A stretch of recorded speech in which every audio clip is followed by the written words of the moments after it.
नमस्कार, श्री स्वामी समर्थ. स्वागत आहे तुम्हा सगळ्यांचं घरगुती गप्पा यूट्यूब चॅनलवरती. आजचा दिवस तुम्हा सर्वांना खूप छान व सुखासमाधानीचा जाऊ दे, हीच मी स्वामीचरणी प्रार्थना करते. नवीन व्हिडिओला सुरुवात करण्याआधी तुम्ही जर माझ्या चॅनलला पहिल्यांदा बघत असाल तर चॅनलला लाईक, शेअर, सबस्क्राईब करा व कमेंटमध्ये श्री स्वामी समर्थ लिहायला अजिबात विसरू नका. चला तर मग नवीन व्हिडिओला सुरुवात करूया. आता इंग्रजी महिन्यानुसार नवीन वर्षाची ही 2026ची सुरुवात झालेली आहे. या नवीन वर्षाच्या सुरुवातीलाच अनेक शुभ फलदायी योग जुळून आलेले आहे. या नवीन वर्षामध्ये पहिलेच योग जुळून येत आहे तर तो म्हणजे अंगारिका संकष्ट चतुर्थीचा. तर अंगारिका संकष्ट चतुर्थी या नवीन वर्षामधली पहिली संकष्टी चतुर्थी असणार आहे. 6 जानेवारी 2026 रोजी आलेला आहे योग अंगारिका संकष्ट चतुर्थीचा. तर या नवीन वर्षामध्ये आपल्या सर्व इच्छा पूर्ण होण्यासाठी, आपले काही संकट असेल, अभ्यासात विघ्न असेल, नोकरीत विघ्न असेल, मुलांची अभ्यासात प्रगती हवी असेल, कोणतेही काम पूर्ण होत नसेल, अर्धवट कामं असेल, आपली कोणती इच्छा पूर्ण होत नसेल, तर या सर्व उपायांसाठी येणाऱ्या 2026च्या म्हणजेच पहिली अंगारिका संकष्ट चतुर्थीला काही गोष्टी केल्या तर गणपती बाप्पा नक्कीच आपले संकट दूर करतील व सगळं आपल्या मनासारखं होईल. किंवा आपल्या जीवनामध्ये आर्थिक चणचण असेल तर या अंगारिका संकष्ट चतुर्थीला काही खास गोष्टींचे उपाय केले तर आपल्याला नक्कीच शीघ्र फळ मिळेल. नक्कीच आपले कामं पूर्ण होतील किंवा आपल्याला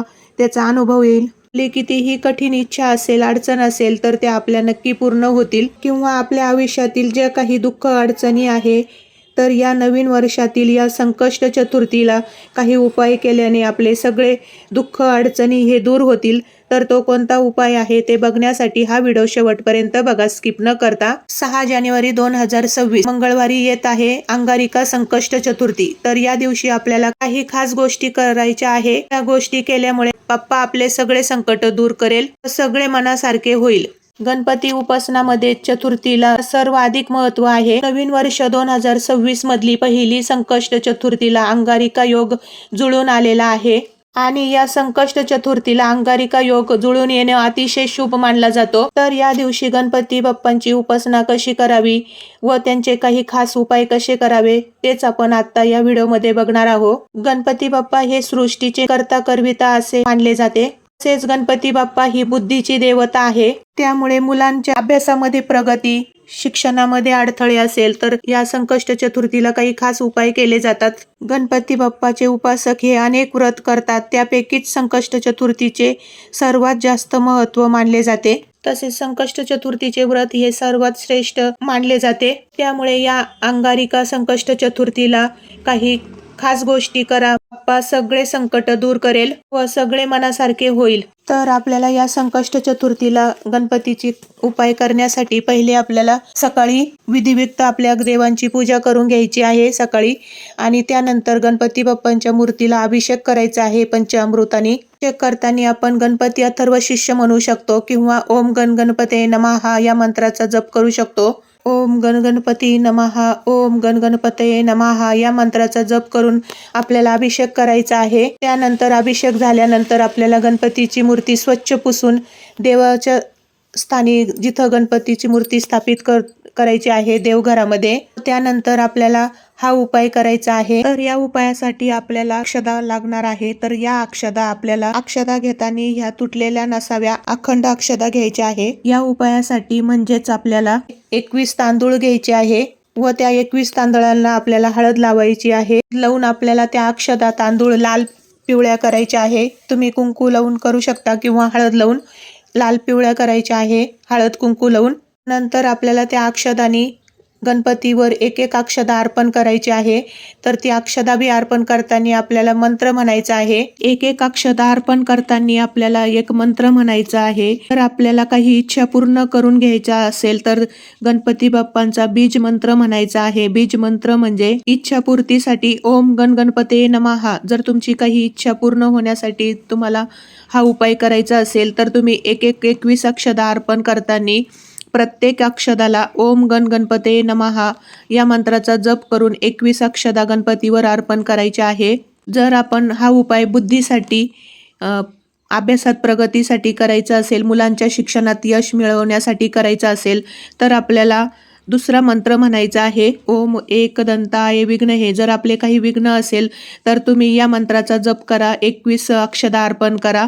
जर काही अडचणी विघ्न असेल तर वक्रतुंड महाकाय सूर्यकोटी समप्रभम निर्विघ्नं कुर्मे देव सर्वकार्येषु सर्वदा या मंत्राचा जप करत 21 अक्षदा आपल्याला त्या अर्पण करायच्या आहे. अशा 3 गोष्टींचा उपाय आपल्याला या संकष्ट चतुर्थीच्या दिवशी करायचा आहे. बाप्पा सगळे संकट दूर करेल. अशा 3 उपाय आहे आपल्याला. जर आपले जे काही उपाय असेल या मंत्राने उपाय करून तुम्ही तुमचे सर्व कार्यामधली बाधा दूर करेल व तुमची मनोकामना ही पूर्ण करेल. असा हा अत्यंत प्रभावी उपाय आहे जो आपल्याला संकष्ट चतुर्थीला करायचा आहे. याचे विशेष फळ तुम्हाला नक्की मिळेल.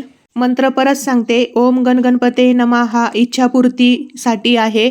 तर आपण ज्या 21 अक्षदा केलेल्या आहे लाल पिवळ्या, तर त्या आपल्याला प्रत्येक अक्षदा वाहताना ओम गणगणपते नमः हा मंत्र म्हणायचा आहे इच्छापूर्तीसाठी. हा मंत्र गणपती इच्छापूर्ती मंत्र आहे. या मंत्राने आपली कोणतीही इच्छा पूर्ण होती, आर्थिक प्रगती होती. व दुसरा मंत्र ओम एकदंताय विघ्नहे वक्रतुंडाय धीमहि तन्नो बुद्धी प्रचोदया. या मंत्राने बुद्धी, ज्ञान व एकाग्रता ही वाढते. जे कार्य आपण हाती घेतलेलं आहे तर ते कार्यामध्ये आपल्याला यश प्राप्त होते. तिसरा मंत्र आहे संकष्ट निवारण मंत्र. आपल्या जीवनामध्ये जे काही संकट असेल तर ते निवारण्यासाठी तिसरा मंत्र ओम वक्रतुंड महाकाय सूर्यकोटी समप्रभम निर्विघ्नं कुर्मे देव सर्वकार्ये सर्वदा. मंत्रामध्ये सर्व कार्य सर्वदा म्हणजे आपले सर्व कार्य हे पूर्ण होऊ दे व आपल्या जीवनातील सगळ्या बाधा ह्या दूर करेल असा या मंत्राचा अर्थ आहे. त्यामुळे तुम्ही हा मंत्र कार्यसिद्धीसाठी करू शकतात. आपण ज्या 21 अक्षदा केलेल्या आहे तर त्या एक अर्पण करताना 21 वेळेस आपल्याला हा मंत्र म्हणायचा आहे. यापैकी तुम्ही कोणताही एक मंत्र म्हणू शकतात किंवा तुम्ही तिन्ही मंत्र म्हणू शकतात. हे तिन्ही मंत्र सगळ्या प्रकारचे सिद्धी आणि बुद्धी प्रदान करणारे मंत्र आहे. अभिषेक करताना आपल्याला अथर्व शिष्य म्हणायचं आहे. अथर्व शिष्य नाही म्हणता आलं तर ओम गणपते नमः ओम गणपते नमः असं म्हणून आपल्याला अभिषेक करायचा आहे शुद्ध पाण्याने व पंचामृताने. व नंतर मूर्ती स्वच्छ पुसून आपल्याला स्थापित करायची आहे थोड्याशा अक्षदा ठेवून देवघरामध्ये. व त्यानंतर आपण ज्या लाल पिवळ्या अक्षदा केलेल्या आहे तर त्या 21 अक्षदा आपल्याला गणपतीला अर्पण करायचे आहे. प्रत्येक अक्षदा वाहताना आपल्याला ओम गणपते नमः या मंत्राचा जप करायचा आहे. तसंच आपल्याला 21 दुर्वा गणपतीला अर्पण करायचे आहे आणि 21 मोदक म्हणजे गणपतीला 21 अतिशय प्रिय आहे. त्यामुळे आपण तांदूळ ही अक्षदा ही 21 अर्पण करणार आहोत. सांगितल्याप्रमाणे ह्या अक्षदा आपल्याला गणपतीवर अर्पण करताना मंत्र म्हणायचा आहे. हा उपाय तुम्ही सकाळीही करू शकता देवपूजा झाल्यानंतर किंवा तुम्ही संध्याकाळी चंद्र उदय झाल्यावरही करू शकतात. दिवसभर तुम्हाला शक्य असेल त्यावेळेस तुम्ही हा उपाय करू शकतात. उपायामुळे ज्यांना वाटते माझे अर्धवट काम पूर्ण व्हावे त्यांनी नक्की हा उपाय करा. तुमचे जे पण इच्छा आहे ती पूर्ण होतील या नवीन वर्षामध्ये या उपायाने. हा उपाय कधीच रिकामा जाणार नाही. हा उपाय करताना फक्त मन साफ ठेवा आणि आपली श्रद्धा विश्वास हा घट्ट ठेवा. या संकष्ट चतुर्थीला अंगारिका योग आलेला आहे, अतिशय चांगला आहे. या संकष्टीला गणपती बाप्पाचा आशीर्वाद असाच आपल्यावर आयुष्यभर लाभो. हा उपाय जर तुम्ही या नवीन वर्षी केला तर त्यामुळे संपूर्ण वर्ष हसत खेळत आणि आनंदात जाईल. व तुमचे जे काही अडचणी आहे, ज्या काही इच्छा आहे, त्या संकष्ट चतुर्थीच्या व्रताच्या दिवशी आपण काही खास उपाय केल्याने अभ्यासात प्रगती होईल किंवा आपली काही इच्छा असेल तर इच्छापूर्ती होईल. आपल्या कामांची जे काही अडचणी आहे, जे काही दुःख आहे तर ते सर्व नाहीसे होतील. कारण गणपती बाप्पा ही विद्येची देवता आहे आणि विघ्नहर्ता आहे. तसेच हे नवीन वर्ष सर्वांना सुखी, समृद्धी आणि भरभराटीचे जावो हीच मी गणपती बाप्पांना प्रार्थना करेल. संकष्ट चतुर्थीच्या दिवशी चंद्र उदयाची वेळ रात्री 9:16 आहे. तसेच ज्या त्या भागामध्ये थोडासा फरक पडतो, पण चंद्र उदयाची वेळ ही 9 नंतर आहे. हा उपाय तुम्ही दिवसभर कधीही करू शकतात व उपवास हा आपला चंद्र उदय झाल्यानंतरच सोडायचा आहे. चंद्र उदय झाल्यानंतर गणपतीची पूजा केल्यानंतर रात्री चंद्राची पूजा करा. त्यांना दूध, फुले आणि तांदूळ मिळवलेले पाणी अर्पण करा. जेव्हा संकष्ट चतुर्थी ही मंगळवारी येते तेव्हा तिला अंगारिका संकष्ट चतुर्थी म्हणतात. ही संकष्टी चतुर्थी अत्यंत फलदायी मानली जाते. या अंगारिका संकष्ट चतुर्थीला विशेष महत्त्व आहे. या संकष्ट चतुर्थीला अंगारिका संकष्टीला केलेले काही उपाय आपल्या जीवनातील विवाह अडथळे, आरोग्याच्या समस्या आणि आर्थिक अडचणी दूर करतात. तसेच संकष्ट चतुर्थीला मुलांच्या अभ्यासासाठी, प्रगतीसाठी खूप फलदायी मानली जाते. संकष्ट चतुर्थीच्या दिवशी जे भक्त उपवास करतात त्या भक्तांना गणपती बाप्पा त्यांचा आशीर्वाद त्यांच्या आयुष्यात शुभ फळ येते आणि ते त्यांच्या कार्यामध्ये यशस्वी होतात. जर तुम्हाला आजचा व्हिडिओ आवडला असेल तर व्हिडिओला लाईक करा व चॅनलला हाईप द्या आणि शेजारी बेल आयकॉनला ही क्लिक करा, म्हणजे जेव्हा केव्हा मी नवीन व्हिडिओ अपलोड करेल त्याचे नोटिफिकेशन हे सगळ्यात आधी तुम्हाला मिळेल. चला तर मग पुन्हा भेटूया अशाच एखाद्या नवीन व्हिडिओमध्ये. तोपर्यंत श्री स्वामी समर्थ. श्री अवधूत चिंतन. श्री गुरुदेव दत्त. श्री स्वामी समर्थ.